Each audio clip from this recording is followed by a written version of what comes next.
Okay, dumako na po tayo dito. May nagtanong po, anong skincare ni Sara Duterte?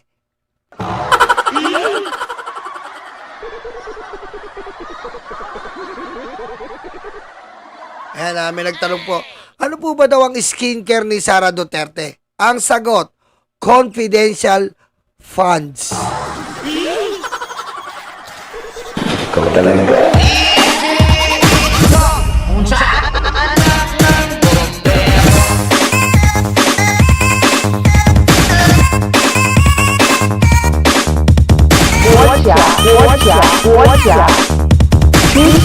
Jinping. Diba? Yan po ang Is serving. Ayan po ang skincare ni Sara. Pond's. Confidential Pond's.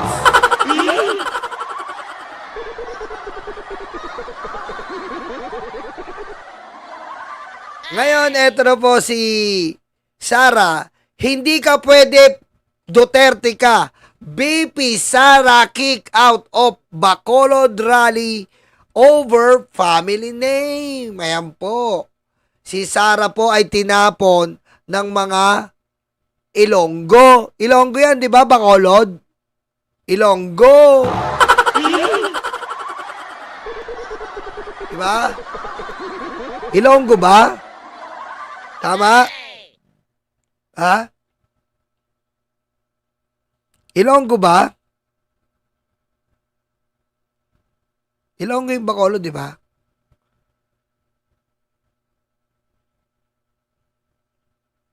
Ilonggo ba yung probinsya na yan?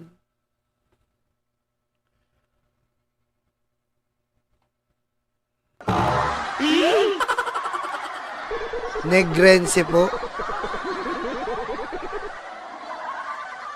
Negrense? O, yan. Tinapon ng mga Ilonggo si Sara Duterte. Kasi nga po, hindi daw po makayanan ng ugali, masagwa. Kaya po tinapon. Ngayon, ang sabi sa kanya, siyempre mga Ilonggo, malambing yan eh. Mga Ilonggo, malambing yan. Sabi niya, Ma'am Sara, ayaw namin sa'yo kasi demonyo ka. Opo, demonyo ka. Hindi ka na makatuntong kasi masama ugali mo, may lahi kayong satanas. Bagal mga Ilonggo. Parang hindi ako pwede. Kailangan ko to. Invited ako to. Hindi nga po, ma'am, kasi may lahi kayo na. May lahi po kayo na magwala kayo dito. Eh, kami naman po, galit na po ako. Opo, galit na ako. Pinapalayas na kayo. Alis na kayo, layas. Layas.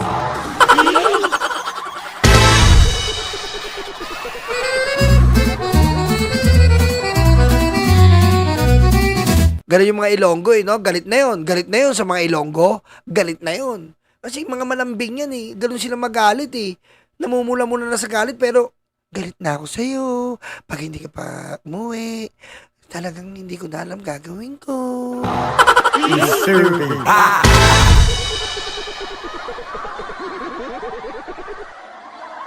Ayan po, nagkalat na po ngayon sila Sara Duterte at din talagang sinusuka po ng bawat syudad o probinsya man napuntahan. Kay isko nga lang po talaga, nagtyaga-tyaga to. Pagdating po ng Bacolod, sinuka si Sara Duterte. Kasi wala po talaga magandang impluwensya eh. Ang gagawin niya lang doon, sa mga rally na yan, magmumura, manlalait, kung ano-anong imbento na walang katotohanan, mga alipusta ng mga congressman, mga alipusta ng mga tao, na hindi naman po karapat-dapat ang ganon. Bilang kasi vice-presidenteng ka, dapat pamantayan ka. Bilang vice-presidente ka, kahit papano modelo ka. Ito po, modelo ng kademonyo ah.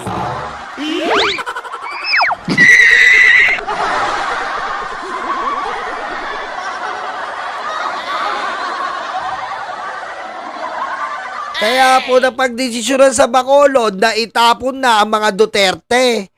Napagdesisyonan sa Bacolod na mas mabuti pang kumain na lang ng chicken inasal. Mas masaya pa.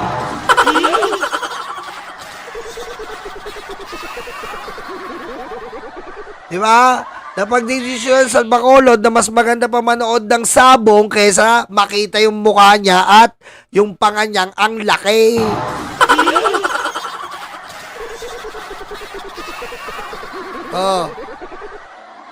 Ngayon, nagsalita na po ang mga inalipusta niya. Eto na po ang sabi ni Congressman Valeriano. Yung sinasabihan niya pong maliit yung boses, yung nagsalita na si Valeriano.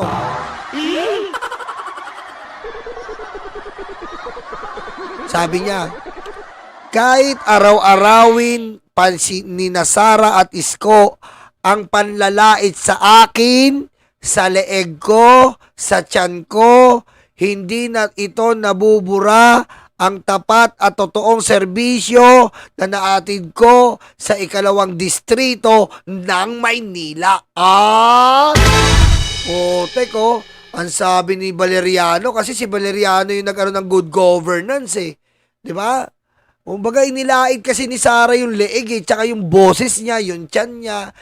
Ginagano niya pa magsalita. Bakit ka naman kasi gano'n? Ginagano ni Sara eh, no?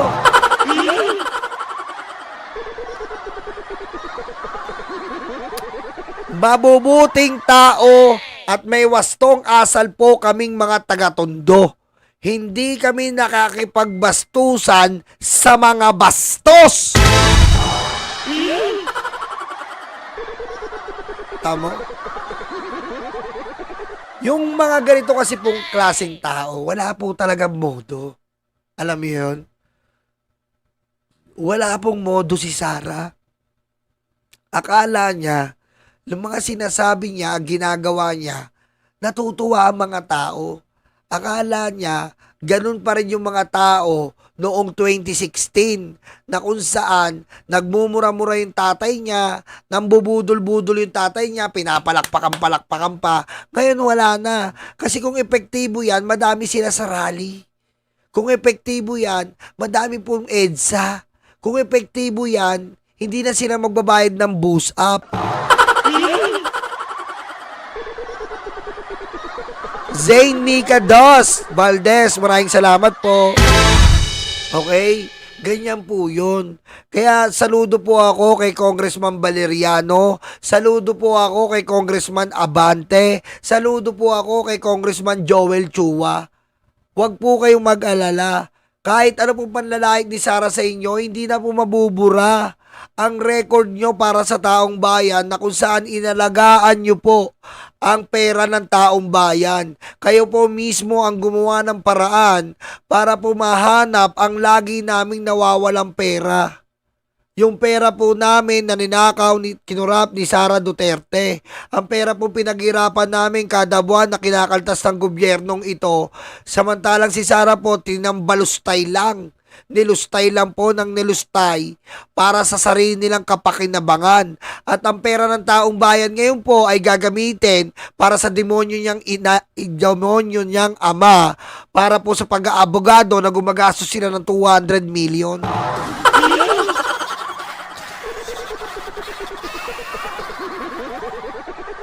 Nakakalungkot po dahil alam naman natin na hindi ka basta-basta makakagastos ng 200 million. At kahit nasa ibang kaso ka, Hindi po kakayanin yan. Kung malalaking kumpanya nga po, hindi gumagastos ng abogado ng 200 million a month.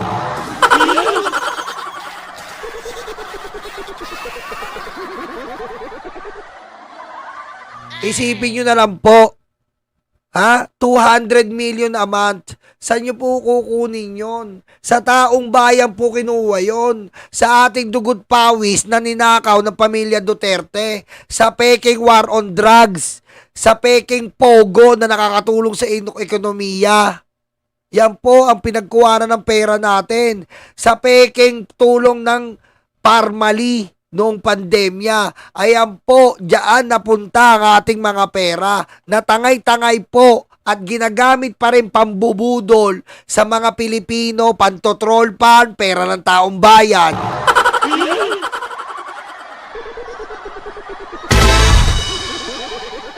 Grabe po ang pinsala, ang kademonyoan, ang kasamaan at kadiliman ng pamilyang Duterteng ito.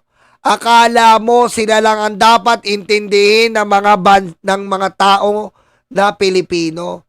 Akala mo lahat ng Pilipino utu-utu sa kanila. Wala nang ganon.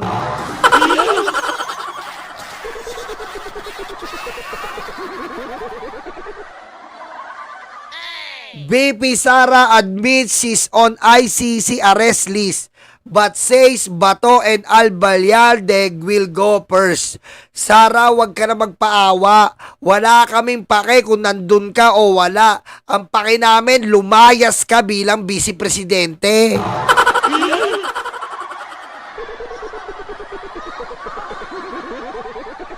Yun lang. Yun lang, Sara. Tulungan mo ang mga Pilipino. Ang tanging legasiya mo na may tutulong at magiging masaya kami ay lumayas ka sa pagiging vice presidente.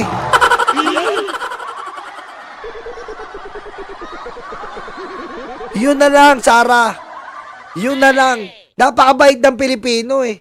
Biro mo tayo napakabait natin.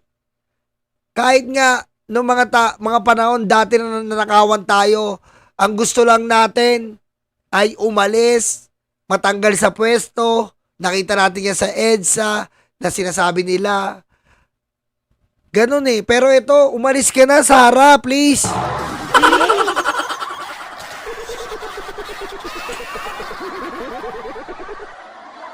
Diba? Umalis ka na.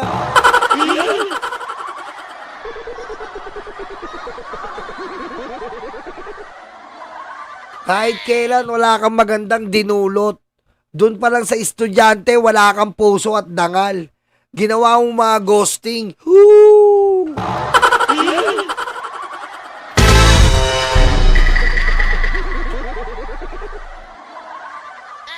Kaya, posible naman talaga na makasama siya sa ICC. Dahil nga nilaglag siya nila Skanya, sa totoo na naman yun. At huwag ka mag-alala, Sara, given naman eh. Alam na ng buong taong bayan na masama yung pamilya nyo.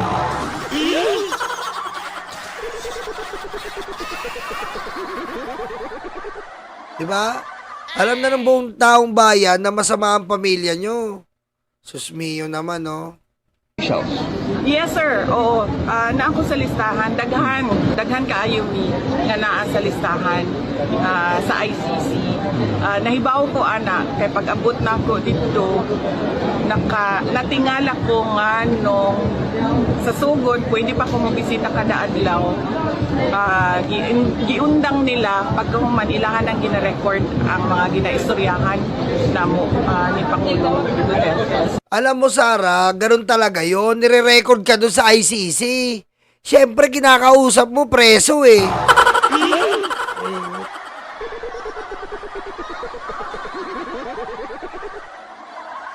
Nire-record ka talaga doon. Ang dami mo naman drama. Ano naman, sisirain mo yung ICC na naman. Sirain yung ICC. Para talagang maging abo na si Digong. Nasabtan ako nga nagapaminaw sila sa amo ang ginaistoryahan. Ang tanga na ito, no? Nasaktan daw siya dahil nakikinig sila sa amin. Natural lang yun, dumalaw. Huwag ka dumalaw. Oh. Ikot ka eh. Dumalaw ka eh. Pumunta ka sa vicinity nila eh. Oh, yun ang rules nila eh. Inire-record eh. is serving.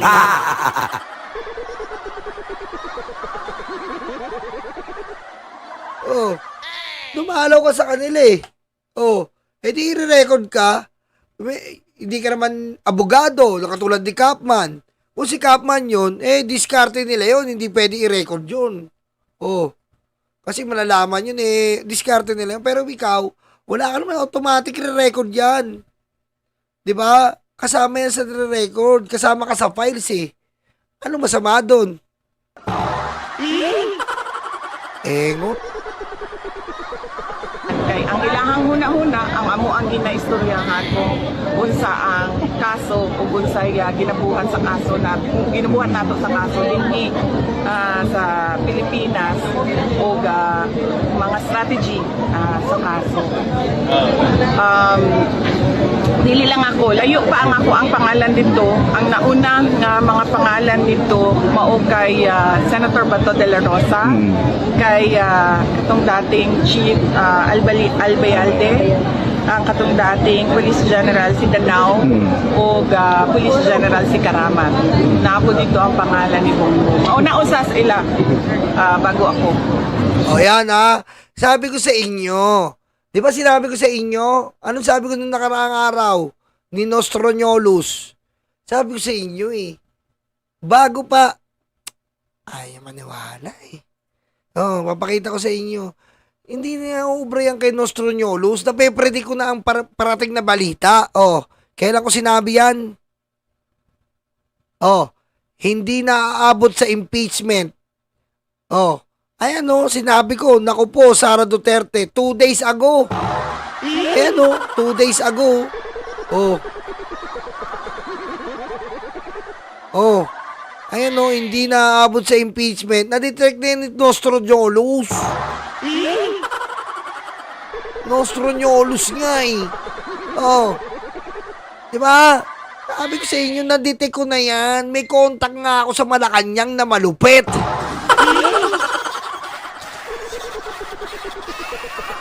Oh. Tingnan mo ngayon na lumabas ng balita. Oh, 2 days ago na Oh. Nostronolus lang malakas, siyempre naman. Oh. Oh. Ano sabi ni Pebbles? 'Di ba? Sabi ni Pebbles, magpapabaril si Sara parang Trump. Ano sabi ni Nostronolus noong December? Magkakaroon ng assassination na gagayahin si Trump. Nostronolus lang ang malakas.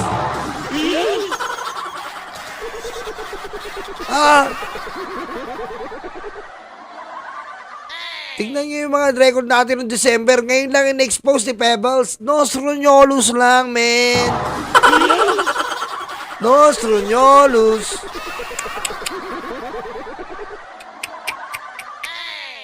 Mahina. Paring Romy, mahina.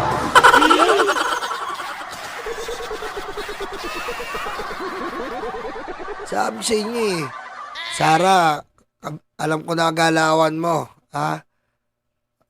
Dito tayo.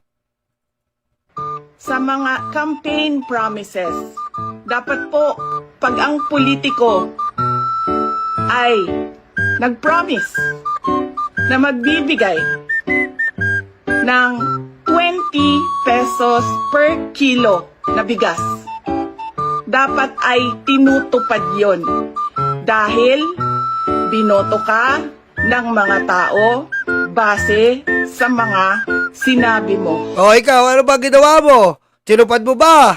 Oh, eto rin sa'yo.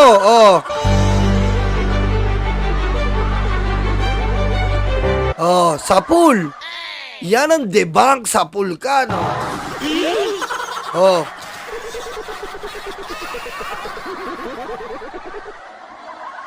Oh. Sapul ka. Oh. Ikaw, give me 100 million. 100 billion, aayusin ko ang DepEd. Nasaan ang ayos? Asan ang ayos ng DepEd? Nasaan? Asan? Asa na nga ayos? is serving.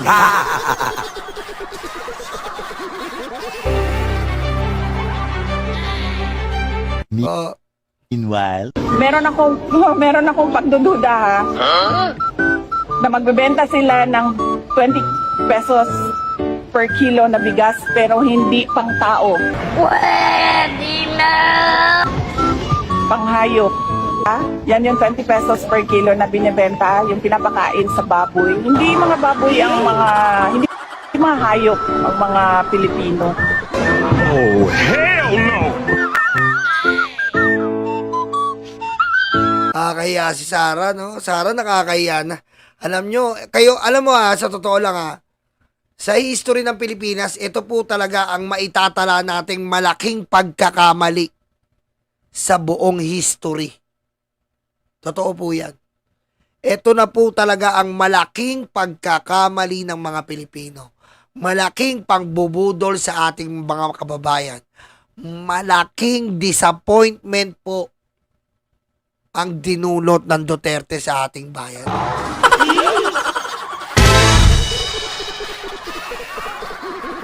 Diba?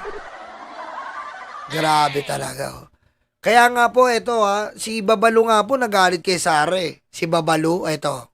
Patayin mo si BBM, Opo. si Lisa Araneta, Wag naman si Martin po. Romualdez. No Sa joke. bata pa po yan eh. Wag po. No joke. Nagbilin na ako. Opo. Pag namatay ako, Wag sabi po, ko, wag. kapatila. Maawa naman kayo sa kanila. Opo. Kita mo? Miski si Babalu, nananahimik na. Tingnan mo, kinabahan.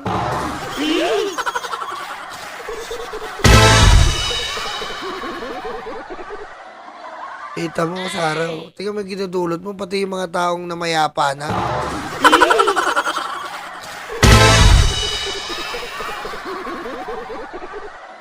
Grabe, di ba? Alam nyo, grabe talaga si Sarah. Wala talaga akong masabi dito kay Sarah.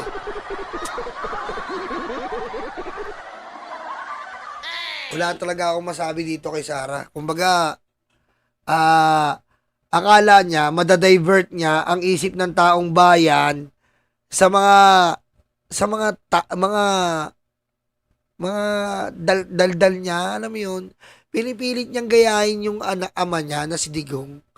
Pinipilit niyang gayahin yung ama niya na si Digong, pero napakalayo eh. Si Sarah napakalayo, napakabulok.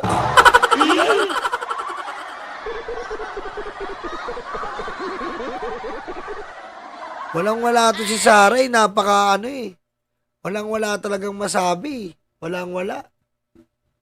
Kami ang bumbero ng Pilipinas, mga bayaning tagapagligtas. Ang paglilingkod sa amin ay likas. Ang bumbero ng Pilipinas, kami ang bumbero ng Pilipinas, mga bayaning tagapagligtas. Ang paglilingkod sa amin ay likas. Ang bumbero ng Pilipinas, ang bumbero ng Pilipinas, ang bumbero ng Pilipinas, ang bumbero ng Pilipinas, ang bumbero ng Pilipinas. Para sa mga maralita, may puso, may tapang, may Diyos. Para sa mga maralita, may puso, may tapang, may Diyos.